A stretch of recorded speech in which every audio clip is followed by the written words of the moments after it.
what up, my peeps? Listen, we got some spaghetti squash here, okay? Now, listen, one of the things that I hear all the time is that these are hard to cut. I think once you get that first initial slit in there and you kind of follow that slit all the way down, it's a little bit easier to cut.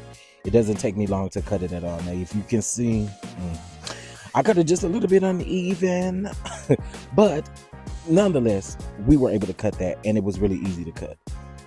Anyway, you need to now gut out this spaghetti squash, all right? And when I say gut it out, it has seeds in it, just like pumpkin seeds. And so if you decided to use these seeds and bake them or roast them and use them, eat them as a snack, you can do that. So make sure you gut all of the spaghetti squash out, because you want to get all of this out so that you can get to the spaghetti part of the squash. You know what I'm saying? So you want to make sure that it's somewhat clear and clean of all of that stuff in the inside. All right. Now, what we want to do is we're going to set our spaghetti squash here, and then we're going to add some olive oil to it. So I'm going to transfer it to a pan, and then we're going to add some olive oil to it. Check out that garlic drip. Okay. So we're going to add that olive oil, and then you're going to use your hands or a brush or anything else that you have, if you don't want to touch it, to spread the olive oil around. Judge your mama, I don't got no black gloves right now, and that's okay. We still gonna make it, all right? So just make sure you rub all of that in. After you rub that in, you're gonna apply your seasonings of choice.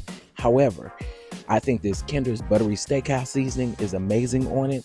Gonna apply also some Tony Saturins, some onion powder, and some garlic powder on as well. All right. And then we're definitely, I don't add salt. You can, but I don't add salt because I feel like salt can cause it could dry it out. All right. And you do want this to hold some sort of moisture. Okay. You need it to hold some sort of moisture. And so then, of course, I'm going to lastly go in with some black pepper, and we are going to let that sit for just a little bit. Okay. Now, when you get ready to bake, the key to baking these and to baking them and making sure that they're good is baking them. I bake them on 350 put them in the middle rack for about 40 minutes. Okay. And they come out perfect. But the key is you have to turn these over where the outside is up and the inside is facing down. Okay. And so then I'm going to work on my chicken. All right. And so I'm going to season my chicken up. Y'all know I don't like no pale chicken, so I'm going to use that paprika, baby. Okay. We're going to use a little Tony Saturins. We're not going to use too much seasoning here, just to get our chicken seasoned. I mean, we don't need too much seasoning. Okay. So that's what we're going to do here.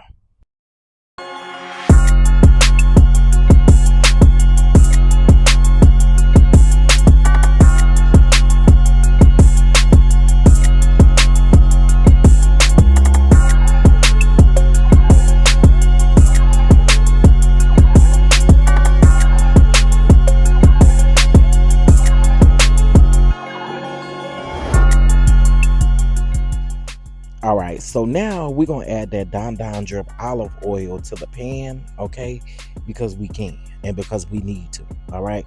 So add that Don Drip oil to the pan, allow it to get hot, and then we're going to add our chicken in the pan with it. As you can see, it's hot, okay? Add your chicken in and allow your chicken to cook. I say allow it to cook on each side for about 5 minutes. These I would say about 4 to 5 minutes. These weren't as big. I didn't cut these as big. They look big, but they really weren't. But I just diced up my chicken breast, and this is what I got out of it. Okay. And that was 2 chicken breasts that I used as well. So make sure you season your chicken, dice it up, and there you have it. Okay. All right. So after that, we're just going to let that chicken cook up, cook it up. Okay.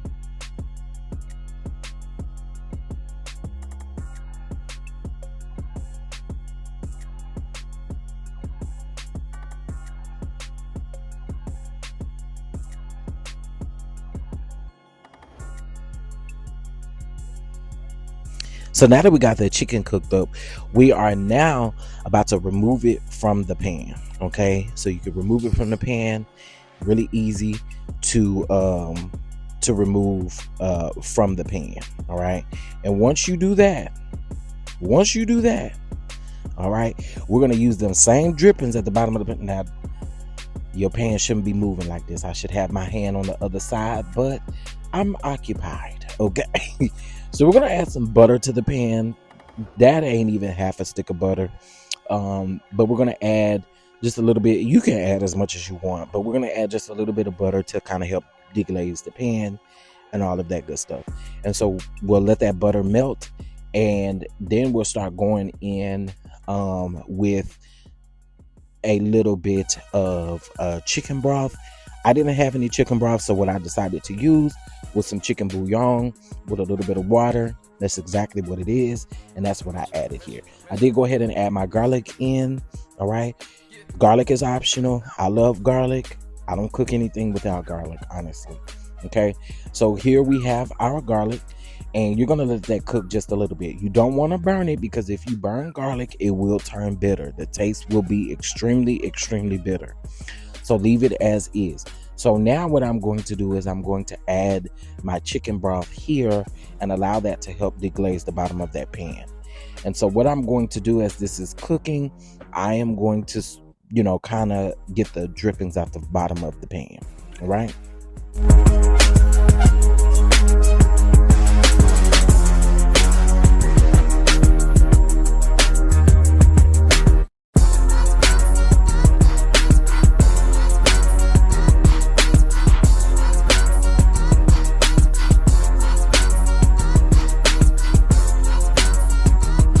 I'm just now noticing these two lonely pieces of chicken that stayed in this pan. I don't know where they came from. Anyway, so what you're going to then do is add your heavy cream. Heavy cream is optional, but if you want it to be thick and creamy, I would suggest using heavy cream. But if not, you can definitely use half and half. You may have to thicken it up just a little bit, maybe using a cornstarch slurry, but if I were you, I would just use heavy cream if you can. And so then I do add my cream cheese here.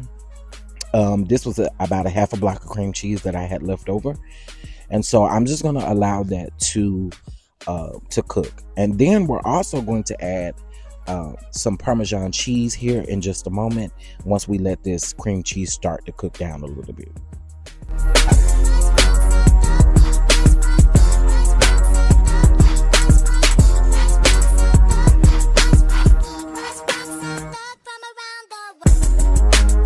All right, and so if you notice, this is what the consistency of your sauce should look like. It's of course going to thicken up once the heat is reduced from the pan, but you want to make sure that you stir that in, because you will have little clumps of cream cheese.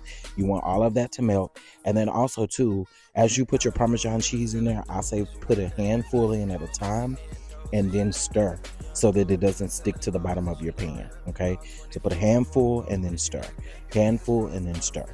And the key to this, after you've done it, you don't want to overcook it, you don't want to overdo it. It's not even necessary. Okay, it's not necessary to do that.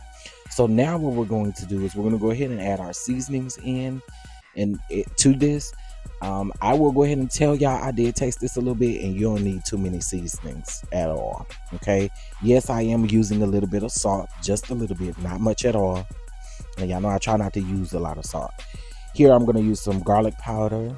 Of course, I'm going to also add some onion powder here as well, a little bit of red pepper flakes, because I do like a little bit of spice with mine. Red pepper flakes are totally optional. You do not have to use them, but again, I do like the taste that it gives you. Okay, and so then we are going to go ahead and incorporate these seasonings in. I did add some black pepper, and I do believe I added a little bit of accent seasoning as well. And so we're going to stir that up really good. And y'all, I ain't gonna lie to y'all, I gave this a taste and it was so good. So we let that sit for a little bit. Here's how our spaghetti squash came out. I will be honest with y'all, I did leave my spaghetti squash in the oven a little bit too long, because I forgot it was I forgot it was in there. But here we go. Let's start assembling them. Okay, why that word turn me up like that?